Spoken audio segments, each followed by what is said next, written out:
Okay, we've got some time for some questions for the panel. I would ask that if you do raise your hand, identify whether or not you're an MPN or a CLL patient, and if it's for the clinician or for the patient to answer, or for both, or for any. But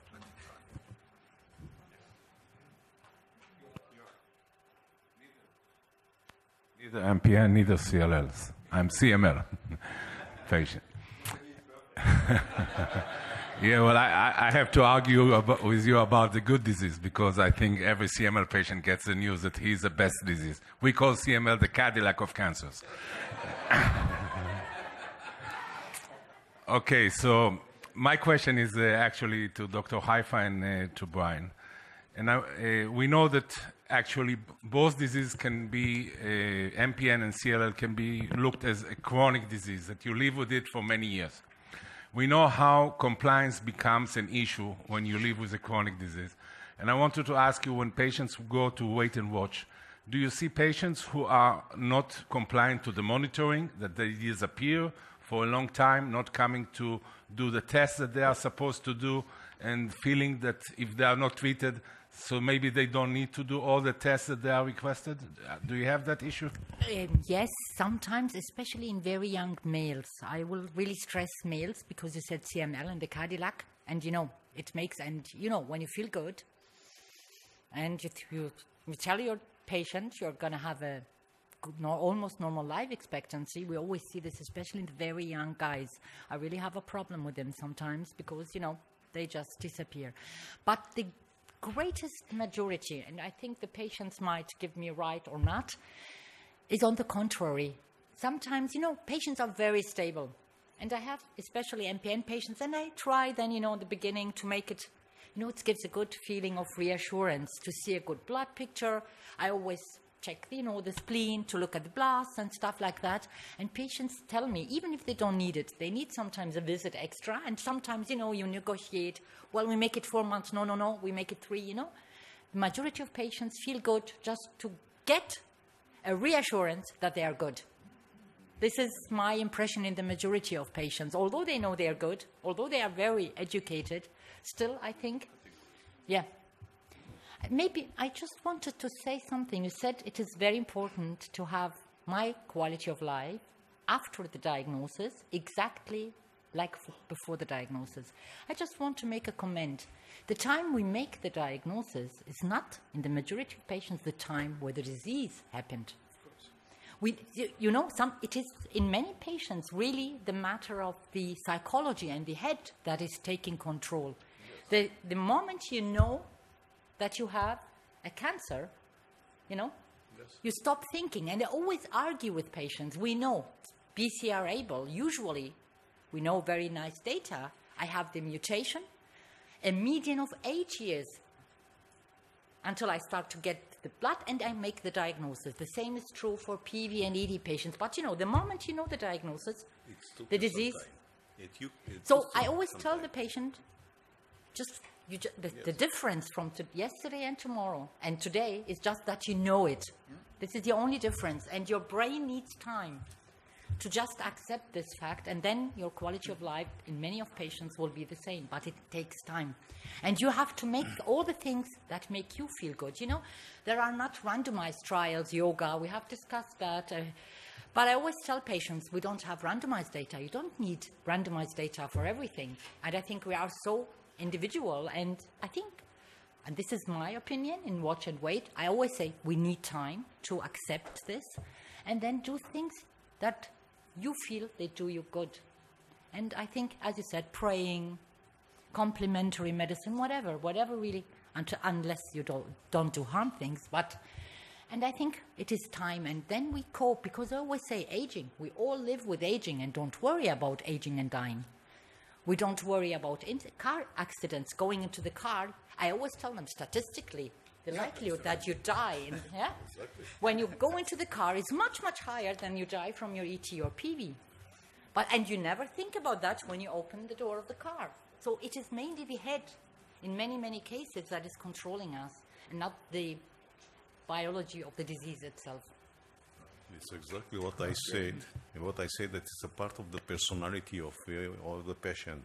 if the patient have a personality that can understand and then can get this shock, this abnormal shock that suddenly you have cancer. Today, you didn't have nothing. I just tried to the cancer by normal blood check, testing. And I arrived to the doctor or the physician, and they say to me, I have a very bad thing to tell to you. You probably have cancer.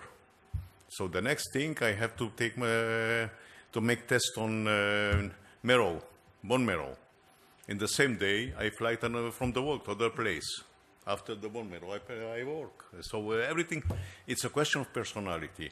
Most of the people need some attention. They need something. They cannot just surf in the web or whatever, or browse in the web because they became crazy. They don't understand. They get a lot of information that is contradictory, and they are very suspicious and nervous and whatever. And these people need attention, and the best thing to do to them, to give them some natural thing to eat or whatever. Maybe they believe that it's going to help them. Even if they pray, believe in prayer, it's okay. Everything is okay if your philosophy is supporting that.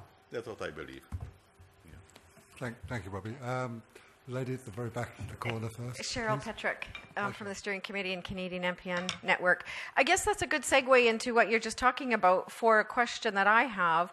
Would it be a good natural practice or policy when patients are first diagnosed, whether it be ET, PV, or MF, that an initiation of a psychosocial support be established so that patients, some patients have the ability to cope mentally with a diagnosis of a cancer or of a chronic illness. Some patients don't. And would it not be, I guess, in the patient's best interest to engage the patient in a psychosocial program, whether it be a counselor, psychologist, psychiatrist, whatever is deemed appropriate, for the patients to start with that psychosocial treatment in the acceptance of being diagnosed with a non-treatable rare blood cancer, whether it be CLL or MPN?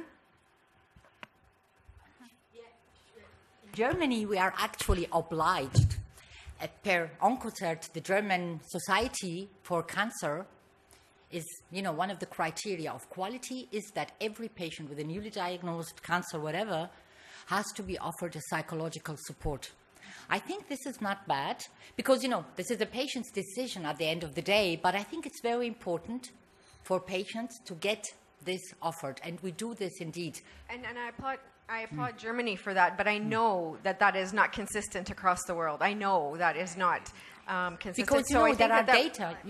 30% of the patients with a diagnosis of cancer have severe psychological problems and need a psychological support. They will not be able to cope alone. So I think it is also the work of the advocates. I think this is an opportunity for our Advocates Network to work with our physician and clinician community to get some protocol and baseline standard in place globally so that we have a psychological support baseline across the world. If I could add something to that, I think the important word is that they're offered this. Because they're, as Robbie talked about, and what I see is for some patients, their best coping strategy is to say, I'm going to get on with my life. I'm going to enjoy my family. I'll see the doctor, how often I have to see the doctor. I don't want to think about this. We have people who show up our support group and they see other people who've had transplants and all kinds of stuff, and they run away. And I'm very respectful of that. We have a majority, and Silk has done research on this. CLL patients is a hidden disease. Nobody knows that I have CLL unless they know. A lot of patients stay in the closet. They don't tell their employer. They don't tell their families, extended families. I'm very respectful of that. If they don't want psychological support, if they're doing fine, let them do that. And there's others, oh my God, I have cancer. What am I going to do? Then let's try to help those people with peer-to-peer support and professional support. But I think the important thing is to, meet the patient where they're at. Patty, sorry. Did you have a question? Oh, yes. Thanks very much. I'm not a CLL patient. I'm Dr. Kaufman's wife, and so I'm therefore his caregiver. I've been through this long, long journey. I did want to say that I was really kind of stunned by the point that Pierre made. It's so obvious now, but the watch and wait patient is seen so much less often that they don't get they don't get the opportunity to be reassured that watch and wait is probably okay. I also liked what Robbie said about the three personality types. The suspicious person, the person who probably wants some treatment, gets chemo, and the other type of personality, because this question is directed to Brian. Some people, and we know people like this, educate themselves so well in CLL that they are on a sort of self-imposed watch and wait, and they're suspicious of a treatment offered to them, and they think they will. Some treatments in CLL might make later treatments not as good. So can you address that period of time many years ago when you said, I know I'm being offered this treatment, but I think it might make others impossible. I'm therefore on self-imposed watch and wait. Yeah, so in one of the things that I said, I think just to the CLL group, is one of my commandments for living with CLL is you have to make life-changing decisions with conflicting advice and incomplete knowledge. And that's been true the whole time. And when I was diagnosed, I was told immediately by a world expert whose name has been mentioned on a whole bunch of slides, and everybody would recognize that name, that I needed FCR immediately. That would have been a disaster. And why did I know that? Because I became an educated patient. I'm a doctor. I should know about CLL, but CLL, it's an orphan disease. You don't see a lot of it. So I became educated and became involved. And there's certainly people who use the old traditional kind of paternalistic kind of, whatever my doctor says, I'll go along with that. And you have to be respectful of those people too. But I think that every medical decision should be a shared medical decision. And I think we can make better shared medical decisions after a meeting like this, if we're a patient, after you get back to your countries and advise your patients about this, so the patients are more engaged, so they can ask more appropriate questions, that they know that there's other options out there. That's my belief, but I don't force that down everybody's throat. May I react a little bit? Yes, sorry. Yeah. Pierre, as a patient, would like to Thank you. interject into well, all of this. I think you are right, Brian, and I am part of those who appreciate to understand whatever it could be understood. But I think that not all patients are in a position, even intellectually, so to say, to understand all the complexity of the disease. So, I mean, it's important that both the clinicians and the patient advocates try and explain it as simple as possible. As, for instance, Professor Gia tried to explain, it's not a battle, it's a war with several. Well, it's not a football match. It's a championship. Mm-hmm. So, I mean, it's an image, but I think it's important that for those who are not in a position to understand everything, that both clinicians and patient advocates, try to explain that as simple as possible, the issue. I'm going to add just one quick thing to that, and that is I think of it like a chess match, and if you play chess, you're not just thinking about your next move, you're thinking about your move after and your move after. And what you do first and when you make that move makes a difference, and you can cut off options, and you can increase options. And right now, in both disease classes, we have a ton of options. So step one is going to determine step two, and you better really think a lot about step one, and step two is going to determine step three. It's a chess game. Can I offer the question to Warner, please? Okay, yeah. Does it work? Yes. Yeah. Cheryl gave the answer to my question I didn't put. I wanted to know, how do we reach patients who are confused? We had a nice lesson as the last hour, and we divided the patients in two groups: the enlightened patients, the empowered patients, and the patients who don't want to know. But yesterday night I had a talk, and somebody told me she didn't want to read in our forum, in the German Network Forum, for 8 years, for she was afraid what she could read, yeah? And how do we reach these patients? Where do we meet them? Where do we get them? And we are talking about everybody here is enlightened, I would say, is empowered, yeah? And it's a difference between the patients, but how do we get the other ones?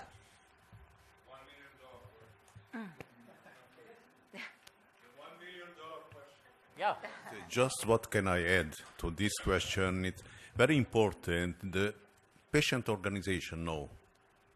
They are the one that get the most information from the patients. They are speaking them in the same level many times. They explain the problem, what they feel so bad, what they believe, what they're afraid, and then they can be helped. And with the physician together, they can get a good treatment.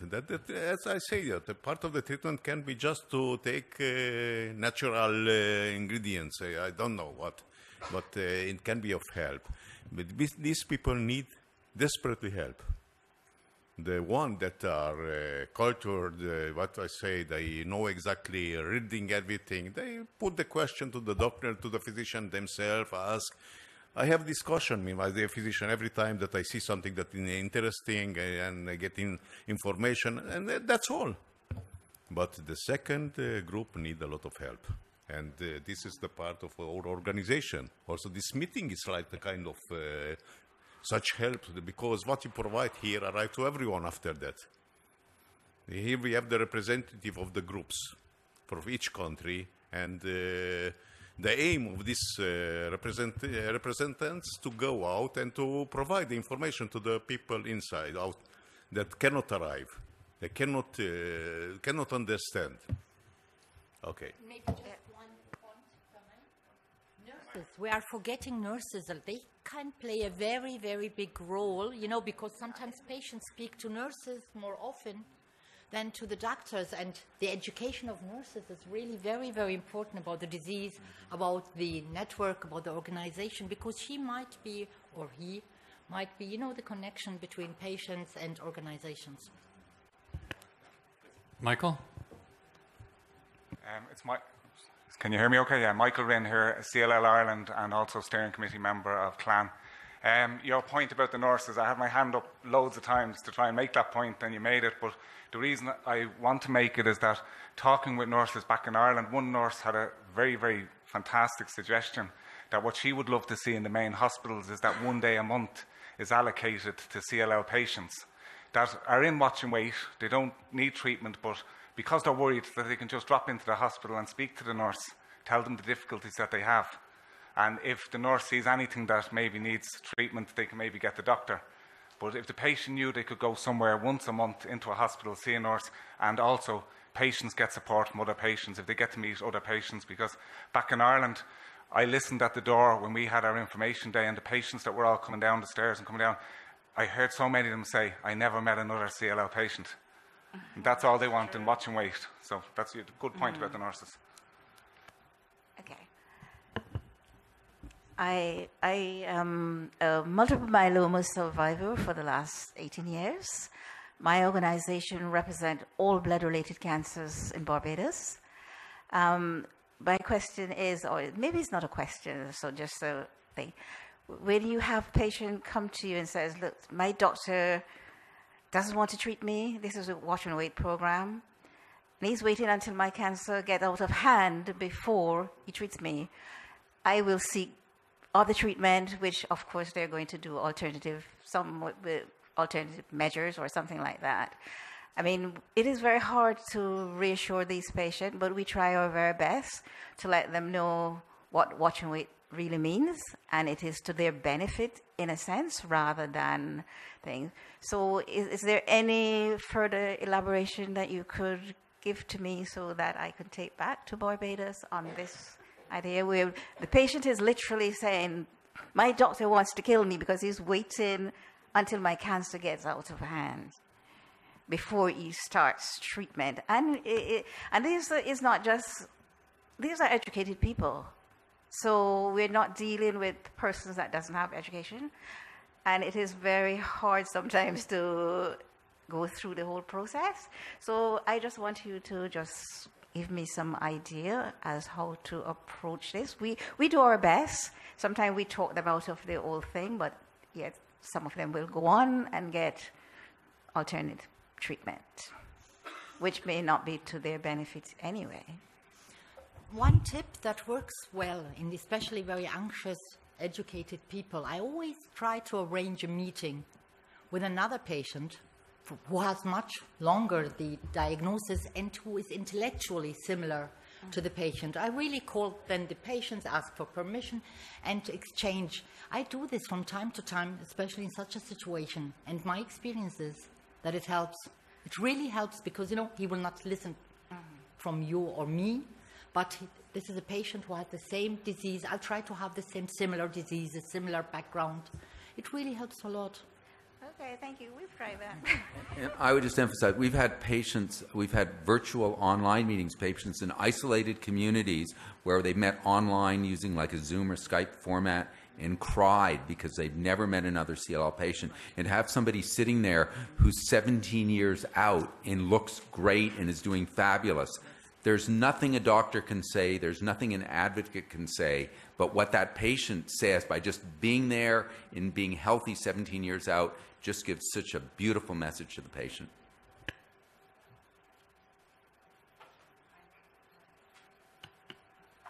Yeah. Milena Remic speaking from Slovenia, from patient associations. We are covering all blood cancers, and personally I'm a CML patient for 12 years. So it was talking about how to reach scared patients, actually. Maybe one suggestion from the praxis with the patients is also our relatives. So we often come to the situation when they're on the phone, there are calling family members, and they say, we have a patient, my brother or my wife is a patient and he's scared, but he doesn't, at the moment, he doesn't want to speak. And so sometimes we build a connection via a family member. I know it's a common, you know all that, but I just wanted to emphasize that connection. I think it's a good connection because sometimes family members see what is happening and they can help.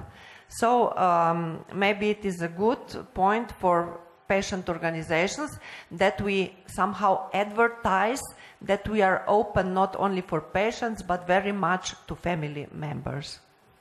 And I would add to that to caregivers, because sometimes the caregiver Yes. isn't a family member, it's someone else, a best friend or something.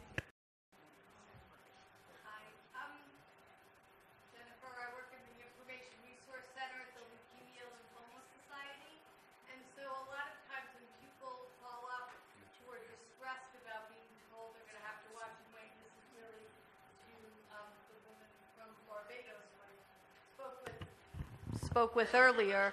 I mean, the things that I try to emphasize to people that I think seem to be helpful is that this really, for people who want to know, so there's certainly those who don't, but those who want to know, this really can be an opportunity to educate themselves, to prepare, to get the information that they need about the disease so that they can go and consult a CLL specialist. And also, I say that during this period, because I feel like if concrete things are, on your agenda, it makes it a little bit more manageable. I also recommend just allowing the science to continue.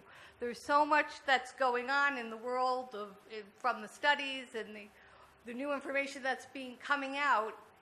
Learn about it, keep your eye on it, and what they would treat you with today might be very different than what they would treat you with down the road. And then I also offer the connection also. But I feel like having some concrete things to do makes it just a little bit more manageable, and it feels like you're doing something, where I think the complaint often is they're not doing something for me, even though of course they are, and it is sort of active monitoring, but I think people want something done. So that's it. Felice from Italy. I'm a member of both steering committee. And my comment is about the special doctor, Google doctor. We all people who are diagnosed something go to the, or family member go to internet to search information.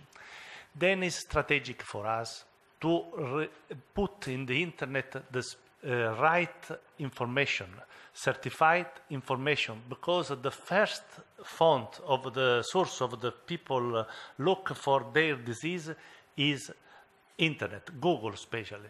Then what do you think about how we play a role in the internet, how we play the role to put our website in each language in first position in internet? This is for me strategic. Felice, I do agree with you. That we try to do in France, I think with some success. The important point is not, of course, to be sure that the information is relevant, is up to date, etc., etc. The second point is that we should avoid absolutely to make any medical statement, because we are not clinicians, and it's also a possibility to make people talk to each other. We have a forum, for instance, which is very active, but a forum is not easy to launch. You need a moderator who knows something about the disease and who knows something about the psychology, etc., etc., and who avoids to become a pseudo clinician. So I mean, it's a right way to reach people even in watch and wait period, but you have to be very, very cautious in launching such. But I think it's a good point, a very good point. Let me just give a quick response to that. I think, it's not just about the internet. It's getting into the doctor's offices and let them know, here's a reliable source. If you have a patient with this disease, look to this organization is there, their stuff is valid, their stuff is good. Have the doctors have a pamphlet or a link to your website. Thank you, Brian. I was going to say, listening to this, is how do we raise our profiles through various channels and ensure, as Pierre has said, that information is relevant and current. I think we can come on to that in a minute. I just, Giora wanted to say something, yeah? Yeah, I want to touch on a couple of points that I don't think were mentioned. We have to take into account that a newly diagnosed patient doesn't make difference CLL or MPN. When they come to the doctor and the doctor tells them that they have the good cancer, actually the mind is at that moment blocked. Yep. They don't hear anything else that the doctor is saying at that moment. The word cancer overtakes everything that they hear, and they don't hear. So whatever the doctor is explaining now, that they are not going to treat them now because this is not going to give them any benefit or anything, it's not something that they can hear or understand. So we have to remember that. And the other point is, going to Werner's question, the newly diagnosed patient usually, at most, they are not connected to patient's organization yet. It takes time till some of them are getting connected to the patient organization. So actually, they don't have almost any information about this wait and watch at the beginning. It takes time. So I think that there are a lot of great information about wait and watch out there. I think the Leukemia Care in the UK and also the Leukemia Foundation in Australia and other groups have excellent booklets about wait and watch, explaining everything that we just discussed. And what we do in Israel is taking the Flute of Light. We take one of these booklets or combination, and we prepared a booklet about wait and watch, explaining all the reasons why patients are not being. And we're trying to convince the doctors to give these booklets outside to the patients when they finish the interview and said, take this, go home, read it quietly, peacefully. You don't have to finish it in one day. And I think this is a very helpful tool before they start also going to the internet, what Felicia said. One of the things we're doing at the CLL Society is one of the issues with pamphlets is they go everything from diagnosis to hospice care, and the patient looks at it and it can be a little overwhelming and they don't need treatment now, so they kind of put it aside somewhere safe where they'll look at it later. So what we're doing is something that we learned from the AAMDS community, and we're putting a toolkit together, and that toolkit will have things as how is CLL diagnosed? What is a lymphocyte? You know, when do I need treatment? What is chemotherapy? What is targeted therapy? So the doctor, or more often the nurse, can hand out a single sheet that deals with the problem now that doesn't have a section on, you know, opioids and end-of-life issues. Yeah, please. I'm Helena Hurme from Finland, and I have both CLL and MDS. And I come with both a proposal and a question to Brian Kaufman. The thing is that with MDS, we didn't have a Finnish group. We don't have a blood cancer association, but I got an MDS group in Finnish. Before that, I participated in a German group, MDS Patienteninteressengemeinschaft or something, and in a low-risk American group on the internet, and I could see very clear differences. It's just my Fingerspitzengefühl, no word for that in English, a hunch. The Americans very often say, I pray for you, I've been praying because of my illness and so on. It's almost absent in the German group, and now when we have a Finnish group, and in the Finnish CLL group, there is nothing about prayers. My question and proposal is that we would, as we represent the different countries of the world here, we should repeat this survey in a cross-cultural perspective, really. And my question is, do you, Brian, think that that would be possible? Or is there anyone else representing an organization which could go through with that? Brian, can I just answer that really fast? It's Lorna, sorry. I work for Lymphoma Coalition. We do a global survey on patients affected by lymphoma and CLL, and we do have that information from a global perspective, so we can get some information and share that with you. But you're right. That is one area where we would see a difference amongst countries, but there are some other little areas. I'm over here. Yes, but come and talk to me later, and we can go through that. And we've been talking, and you'll hear from Alexi and Christiana, from ERIC. And ERIC is a very patient-friendly research organization, and we've sent them the research project that we did, and they're looking right now, and you know, there's budget concerns and where their priorities are, but they're looking at exactly the same thing to maybe look at different countries and ask the exact same questions or 10 of the same questions and see, does it make a difference if you're from England or Italy or Canada, you know, or whatnot. So this is an active area of research, and we're really excited about Eric getting involved with it. Thank you, Brian. Can I say to everybody, I think we've run out of time and we're coming up to break time. This has been a really fascinating session. Fantastic talks from Pierre, Robbie, Brian and Haifa. It seems that it's quite a complex problem as well. You know, you're looking at different patient profile, different types, different needs at different times in a journey. There are obviously key touch points in individuals' pathways where they're in contact with clinicians or potential contact with the patient groups. How do we ensure that appropriate information that's relevant is available when needed, and that obviously emotional and psychological support is the big underlying issue here. When people need it, they should be able to reach out for it. So perhaps we could offer a suggestion to all of you enlightened people out there.